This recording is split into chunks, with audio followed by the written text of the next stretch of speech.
Henry and Gordon were lonely when Thomas left the yard to run his branch line. They missed him very much.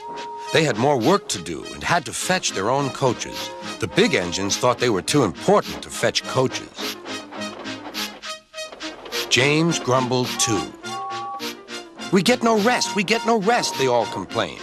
But the coaches only laughed. "You're lazy and slack, you're lazy and slack," they answered. Altogether, the engines were causing Sir Topham Hatt a great deal of trouble. The big stations at both ends of the line each have a turntable. Sir Topham Hatt had made them so that the tender engines can be turned round, because it is dangerous for them to go fast backwards. Little tank engines like Thomas don't need turntables. They can go just as well backwards as forwards. But to hear Gordon talk, you would have thought that Sir Topham Hatt had given him a tender just to show how important he was.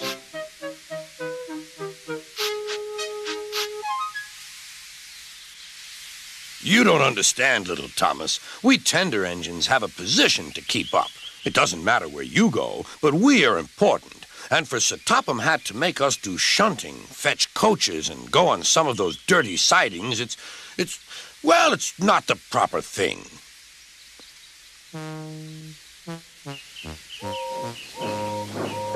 Thomas chuckled and went off with Annie and Clarabelle.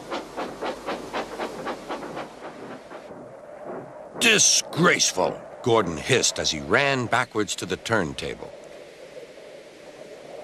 The turntable was in a windy place close to the sea, and if he was not on it just right, he put it out of balance and made it difficult to turn. Today, Gordon was in a bad temper, and the wind was blowing fiercely. His driver tried to make him stop in the right place, but Gordon wasn't trying. The fireman tried to turn the handle, but Gordon's weight and the strong wind prevented him. "It's no good," they said at last. "Your big tender upsets the balance. If you were a little tank engine, you'd be all right. Now you'll have to pull the next train backwards." "Look," called some boys. "There's a new tank engine." "Oh, it's only Gordon back to front." "Hello," called Thomas. "Playing tank engines? Sensible engine. Take my advice. Scrap your tender and have a nice bunker." Gordon said nothing. Even James laughed when he saw him. "Take care," hissed Gordon. "You might stick too." "No fear," chuckled James. "I'm not so fat as you." "I mustn't stick," thought James. He stopped on just the right place to balance the table. It could now swing easily. Gordon arrived in time to see everything. James turned much too easily. The wind puffed him round like a top. He couldn't stop.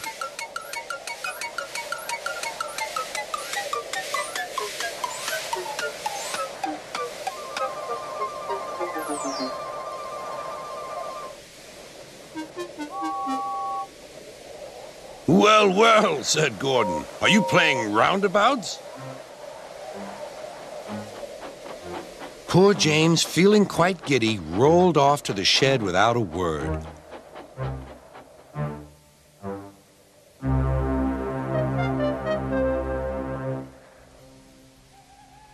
That night, the three engines had an indignation meeting.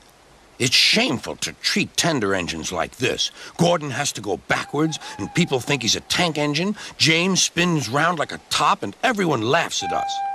And to add to that, Sir Topham Hatt makes us all shunt in dirty sidings. Ugh!" "Listen," said Gordon. He whispered something to the others. "We'll do it tomorrow. Sir Topham Hatt will look silly." The engines had decided to go on strike.